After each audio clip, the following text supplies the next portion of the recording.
皆さんこんにちは、しーまゆです。今日は過去に体験したすごいトイレから考える理想のトイレについてお話ししていきたいと思います。理想の生活シリーズについては前々回の動画でその背景をお話ししているので、まだ見ていない方はそちらもご覧ください。このシリーズは夢を詳細に描くことによって理想を現実化することを生りにしているコーチや経営者の方に役立つと思っています。一緒にコンフォートゾーンを広げつつ理想を詳細に描いていきましょう。今日はマズローの欲求段階の一番下、生理的欲求の中の排泄欲についてです。SDGs で言うと6番、安全な水とトイレを世界中にの目標に関するお話です。ひたすらトイレのお話をしていくので、今ご飯中の方はいない方がいいかもしれませんね。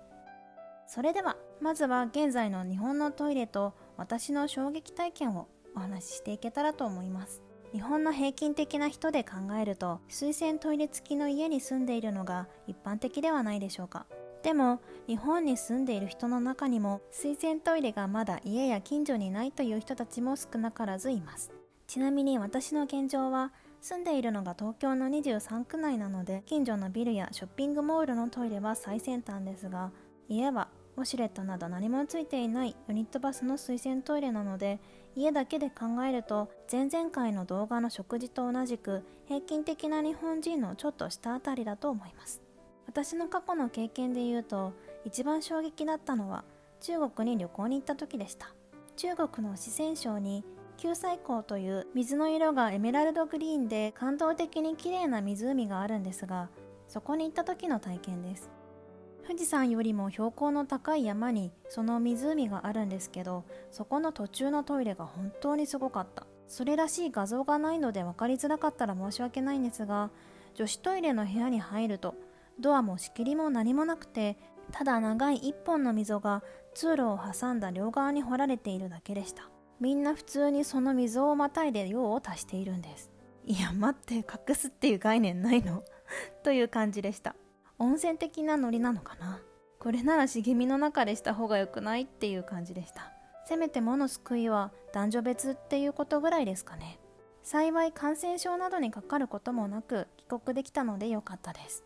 世界にはこのようなトイレは意外とまだまだあるようですが、日本では私はボットン便所までしか体験したことがないので、かなりの衝撃でした。私は登山経験が筑波山と高尾山しかないので、山や大自然の中の事情をあまり知らないんですが、日本でもこういうところってあるんですかね。それでは次にこれからの理想を考えていけたらと思います。皆さんの理想のトイレってどんなものでしょうか。先ほどお話ししたような現状の世界のトイレ事情を考えると、衛生面は当たり前に重要ですが、プライバシーや快適さもとても重要ですよね。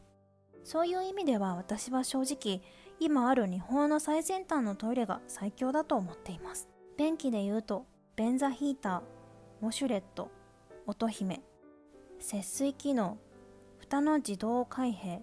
自動洗浄、自動掃除、自動消臭などなど、便器だけでなくビルやショッピングセンターにある最新のトイレ空間全体がこれ以上のクオリティってあるのかなというレベルだと思っています。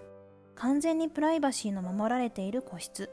自動で水と石鹸が出る洗面台、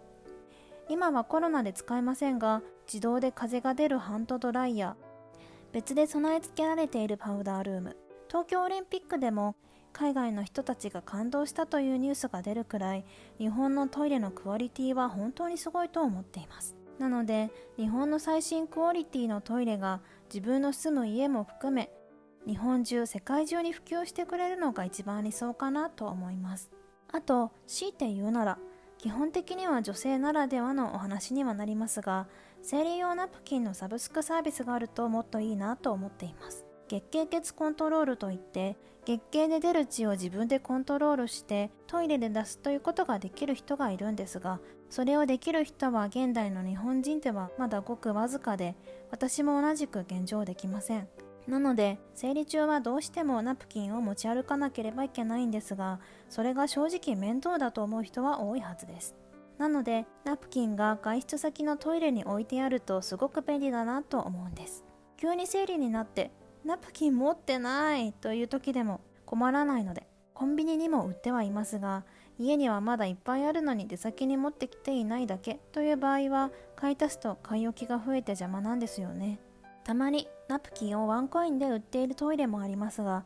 トイレでお金を出して買うというのも面倒だし、割高なのが正直なところです。なので、サブスクに登録していればトイレのナプキン使い放題がめちゃくちゃ便利だと思っています。ちなみに私は化学繊維の安全性に疑問を持っていて、できれば天然素材の布ナプキンを使いたい人間なので、布ナプキンと布ナプキン洗濯機が外出先のトイレに置いてあるのが最強すぎて泣けると思います。普通の使い捨てのナプキンでさえ外出先のトイレに置いてあるのが衛生的に怖いという人もいるそうなので、布ナプキンを他の人と使い回すってこと？怖くない？と言われそうですが、他の人もたくさん入る温泉は誰も気にしないですよね。洗浄の際に滅菌処理まですれば問題ないと思います。多分。と熱く原稿を書いていてふと調べてみたら、オイテルという企業がアプリをダウンロードすることで、ショッピングセンターや市役所、大学のトイレで無料で使えるナプキン提供サービスを開始したようです。やっぱり考えることはみんな一緒ですね。まだ一部の場所でしか提供していないようですが、今年2021年から本格的にサービスが開始したみたいです。ぜひ経営者や事業開発担当の方は、オイテル社の良きライバルとして事業化に向けて動いてみてはいかがでしょうか。さて、前々回の動画でもお話しした通り、これらの理想を実現するためには、私自身のお金の問題だけでなく、世の中の研究開発やサービス提供が追いついていないという問題もありますよね。さらに世の中は複雑なので、謎に満ちているいろんな問題があります。皆さんは今からお見せする問題の真相をいくつご存知でしょうか。水洗トイレが普及しきらない原因、ウォシュレットと大腸がんの関係、節水機能によるエコ効果、下水道の浄水レベルと水質汚染がなくならない原因、トイレットペーパーのエコレベル、人間の体の構造とトイレの最適な姿勢、最先端トイレの原料や作られ方とエコレベル。何個の真相を知っていましたか？正直私も真相を知らないものが多いです。これらの問題を解決して初めて全ての理想が叶うと思うので、今回のトイレについても他のメディアや YouTuber が取り上げていないものを深掘りして皆さんにお伝えしていけたらと思っています。さて、いかがでしたでしょうか？清潔で便利でおしゃれで健康にも地球にもいいトイレが世界中に広まるのが理想という結論で締めたいと思います。前々回の食生活同様、幸せになりたくないというド M の人や今のままがいいという保守的な人でなければ当たり前すぎる話だったかもしれませんが、ナプキンの話はちょっと新鮮だった人もいたら嬉しいです。最後に恒例になってきたステータスウィンドウをチェックして終わります。いつもお話ししている通り SDGs レベルは話題にしたらレベル1アップ、実践したらさらにレベル1アップ、そして一つの行動を継続的に実践し続けていたらさらにレベル1アップ、一つの行動の継続的な実践をやめたらレベル1下がるというルールで更新していきます。今日は6番について話題にしたので、6番がレベル1アップです。やったー。はい、ということで今日は過去に体験したすごいトイレから考える理想のトイレについてお話ししてきました。ここまで動画を見てくださってありがとうございました。この動画が良かった方は高評価とチャンネル登録もよろしくお願いします。それではまた次の動画でお会いしましょう。バイバイ。